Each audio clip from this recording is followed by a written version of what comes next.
சோனு சொல்லுங்க. சேலஞ்சுக்கு ரெடியா? ரெடி. இன்னைக்கு வந்து உனக்கு ஒரு ஈக்குவேஷன் சேலஞ்ச் தான். ஓகே. ஓகேவா? என்ன ஈக்குவேஷன் பார்க்கலாம். 7 - 77 கரெக்ட்டா? இல்ல, தப்பான ஈக்குவேஷன். என்ன ஓகேவா? பண்ணனும்? நீ என்ன பண்ணனும்? ரெண்டு ஸ்டிக்க மூவ் பண்ணி இந்த ஈக்குவேஷனை சால்வ் பண்ணனும். ரெண்டு ஸ்டிக்க மூவ் பண்ணி இந்த ஈக்குவேஷன் சால்வ் பண்ணனும். ஓகே, பண்ணலாம்.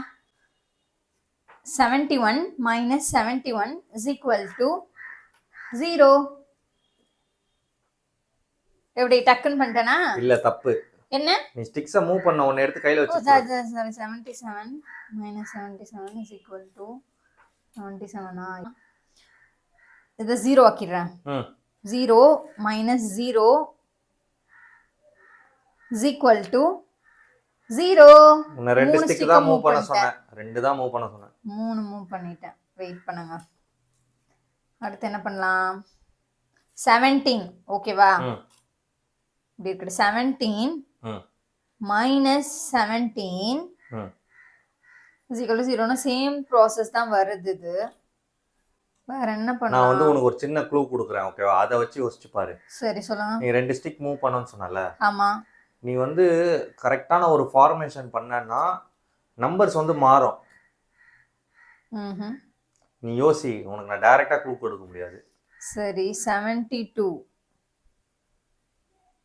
71 = 1 தான் வரும். 77 மைனஸ் தெரியல எனக்கு. சோனு, நான் சொன்ன க்ளூ வந்து நீ கரெக்டா புரிஞ்சிக்கல. சரி, ஓகே. ஓகேவா? நான் என்ன சொல்ல வந்தேன்னா, இப்போ அந்த ரெண்டாவது 77 இருக்குல்ல. ஆமா. அது மேல ஒரு ஸ்டிக் இருக்குல்ல, பர்பிள். ஆமா, அதை எடுத்து நடுவுல வச்சிடு. நடுவுலயா? ஆமா. ஓ, டிவிஷன் அடிஷன் மாதிரி. அப்படி இல்ல, சப்ட்ராக்ஷன். இப்போ 77 மைனஸ் 77 - 7 - 1 எவ்வளவு வரும்? 77 - 7 70. 70 - 1 69 தான் வருது. ஒரு ஸ்டிக் தான் மூவ் பண்ணிருக்கோம். இன்னொரு ஸ்டிக் மூவ் இன்னொரு பண்ணுவோம். ஸ்டிக் வந்து இருங்க நானே சொல்றேன். 77 - 7 நீங்க சொன்னத கவனி இல்ல. இத மூவ் பண்ணு. இதுவா? ஓகே. 77 - 7 + 1 எவ்வளவு வரும்? 71 = 71. இந்த சேலஞ்ச் வந்து எனக்கு ரொம்ப ட்ரிக்கியா தான் இருந்துச்சு. உங்களுக்கு எப்படி இருந்துச்சுன்னு காமெண்ட் பண்ணுங்க. Okay done.